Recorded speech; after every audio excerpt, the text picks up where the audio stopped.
sababu ya makosa uliyokuwa umetenda.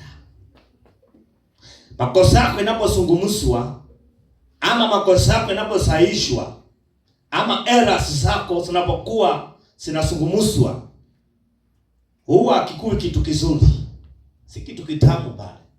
Hapo ni machungwa yanaliwa. Ndimu, not machungwa, ndimu. Unajua ndimu ikiliwa ni chungu kweli kweli. Hivyo wakati ambapo unasahihishwa hakui kuzuri, bali inakuwa nini? Huzuni. Lakini hayo marudio ama kurudiwa inakufanya ukue. Haleluya. Kula kurudiwa kunakufanya una take a step, unakuwa, unasonga hatua fulani wakati umerudiwa. Mwana ni mwana mzuri ni yule anaporudiwa, anapokemewa, anapoonywa, anafanya nini? He take a step. Haleluya. Anasonga mbele, anatii, anapokea. Kumbuka nyaraka sina msingi katika maandiko ya Agano la Kale. Kumbuka nyaraka sina msingi katika maandiko ya Agano la Kale.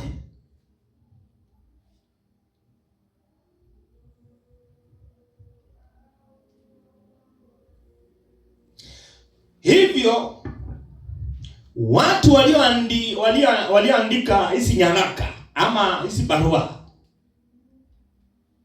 walichukua rejea sama reference zao katika maandiko ya Agano la Kale. Yaani wakati tunasoma penye tumesoma Waebrania wapi?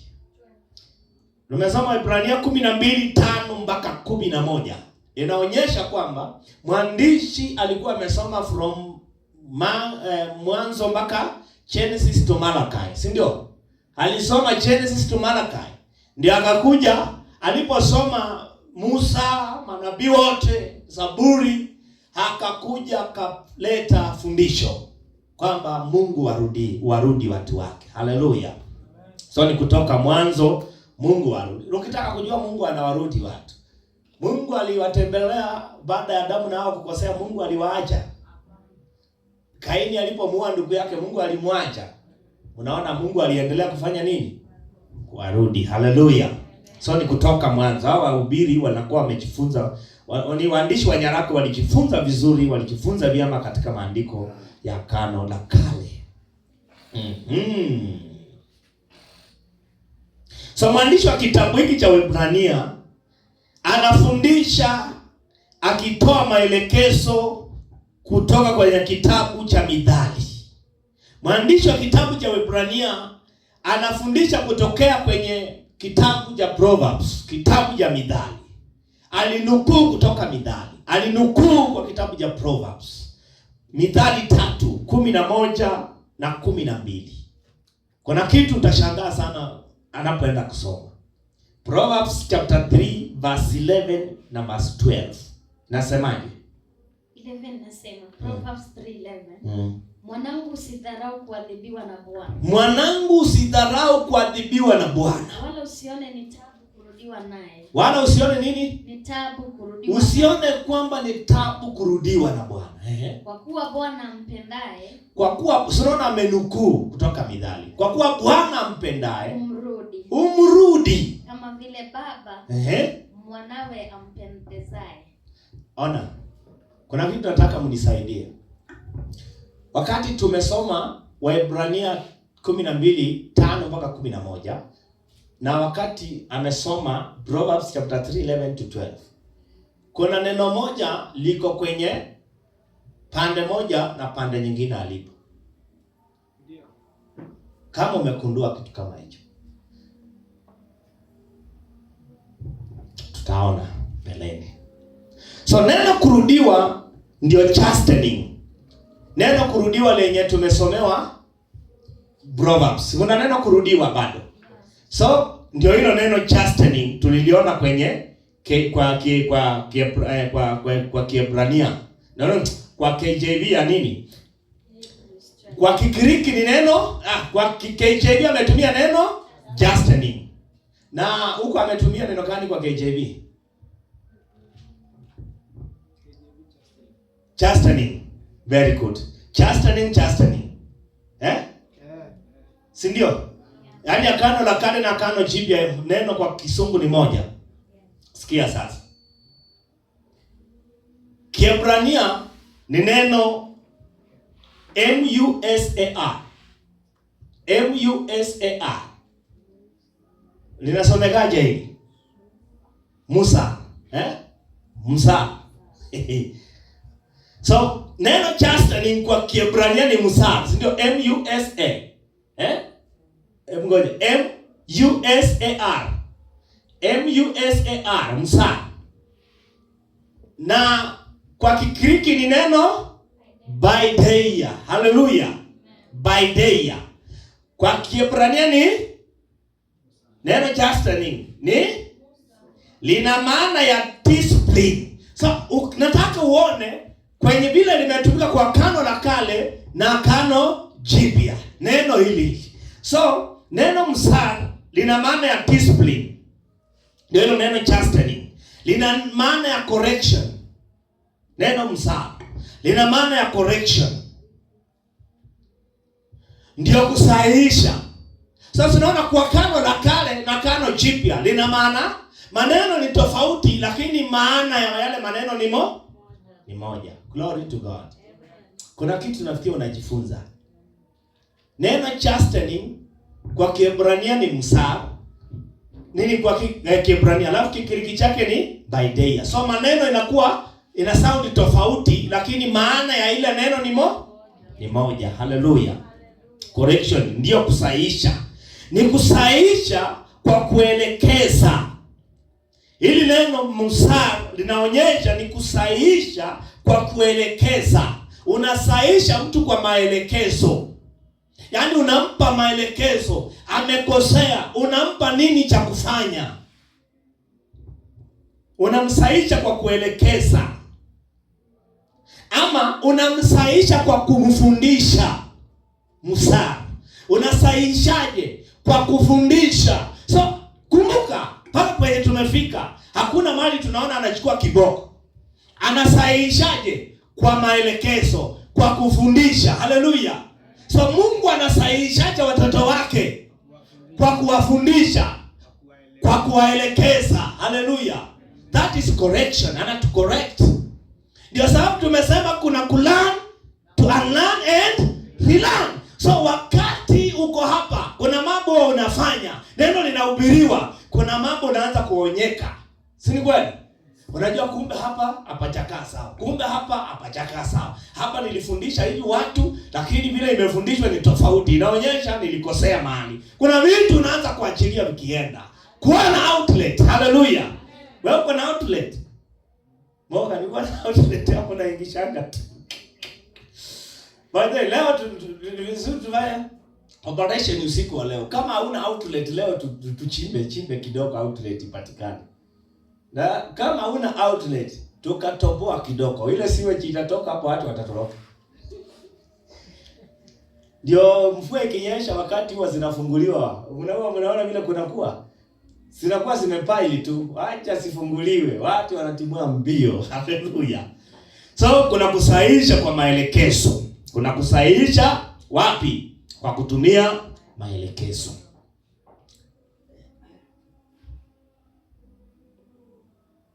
So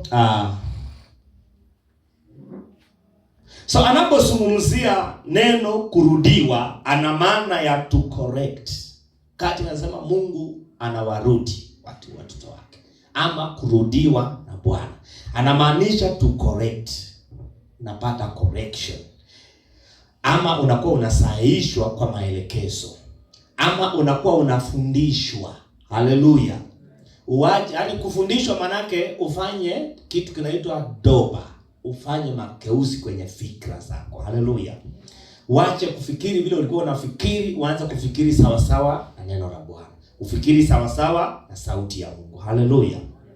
Glory to God.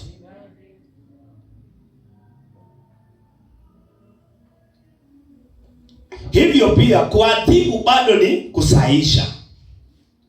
Kuadhibu pia ni kusahihisha kwa maelekezo.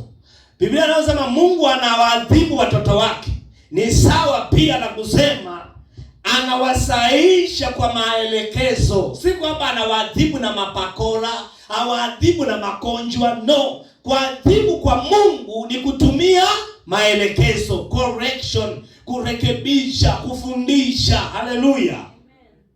Anafundisha. Hebrews chapter 12 verse 6.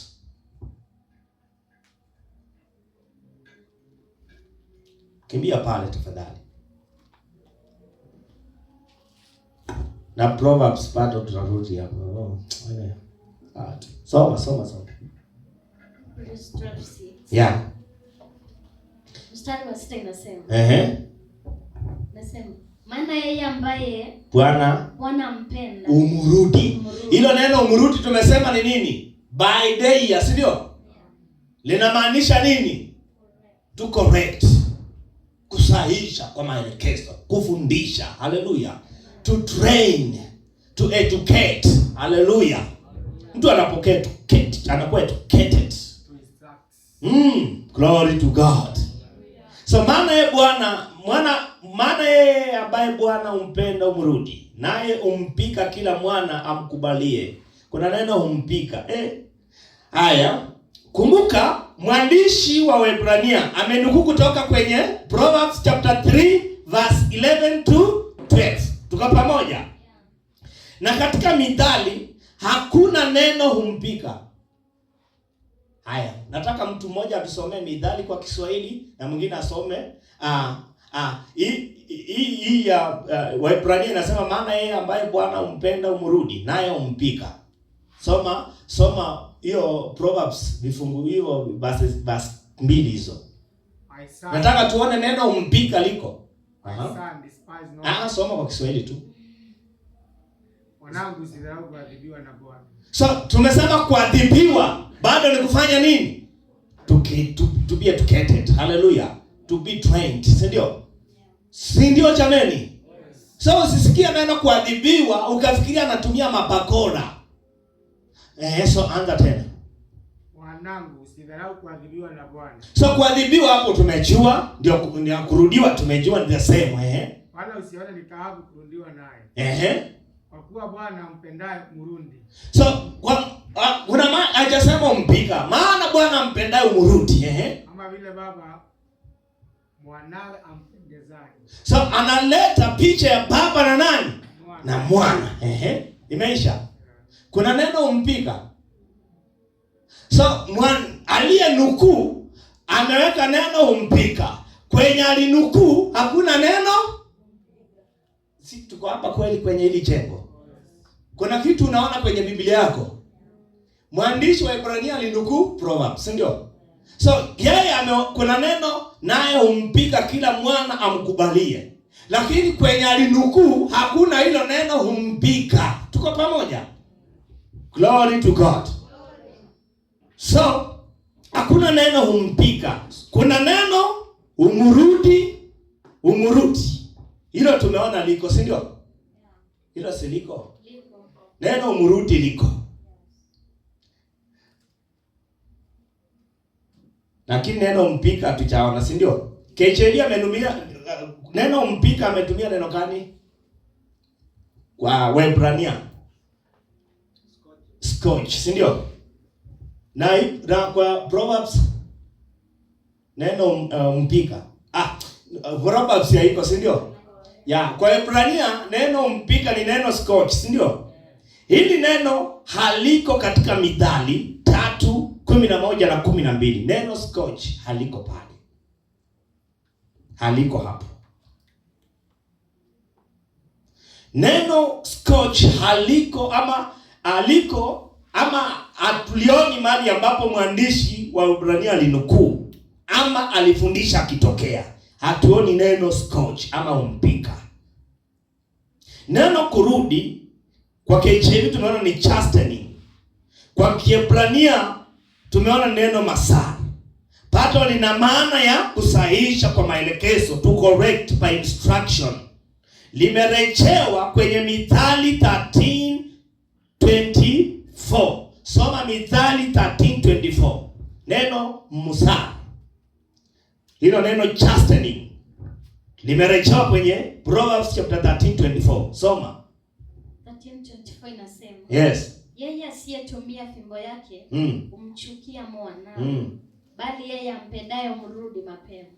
Ufanya nini? Humrudi mapema. Nimerudiwa pale. Haleluya. Ndio hilo neno umrudi. Ndio hilo neno umrudi. Neno hili kwa Kigiriki tumesema ni baideo. Baideo. Lina maana ya tumesema to train, si ndio? Ni vile mtu anavyo train watoto. To be educated. Ama or taught. To be educated, taught ama to learn or learn. Mtu anakuwa anafunzwa. Learn. Ama to cause one to learn. Kumfanya mtu ajifunze. Unamfundisha mtu. To chastise. Ama to castigate with a word. To correct. Lina maana ya kufanya nini?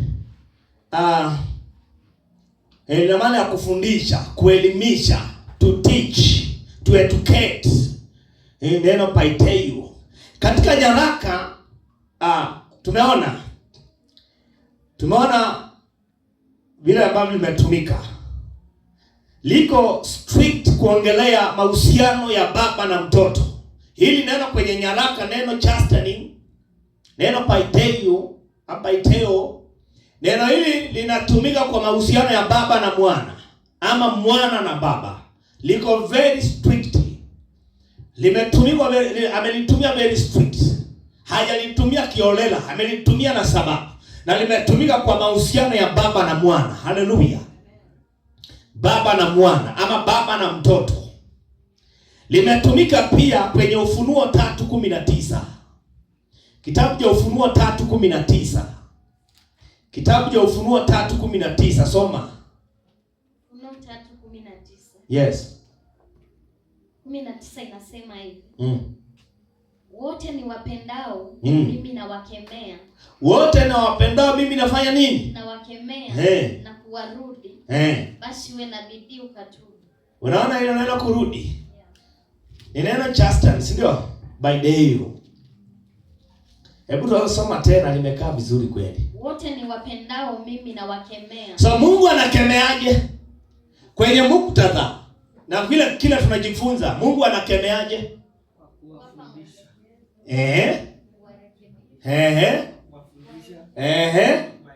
Achipigie makofi, wewe ni mtu wa maana Bwana. So Mungu anakemea vizuri, si ndio? So kukemea kwa Mungu si vile watu tunafanya la. Unajua mtu hoja nikuulize. Wewe ukija, nianze. Wewe mchinga sana. Utashinda ukifanya mpaka lini? Wewe ona vile unakaa, ona vile unakaa, ona vile umechafuka. Urudi tena uende ufanye ndio utajua mimi ni nani.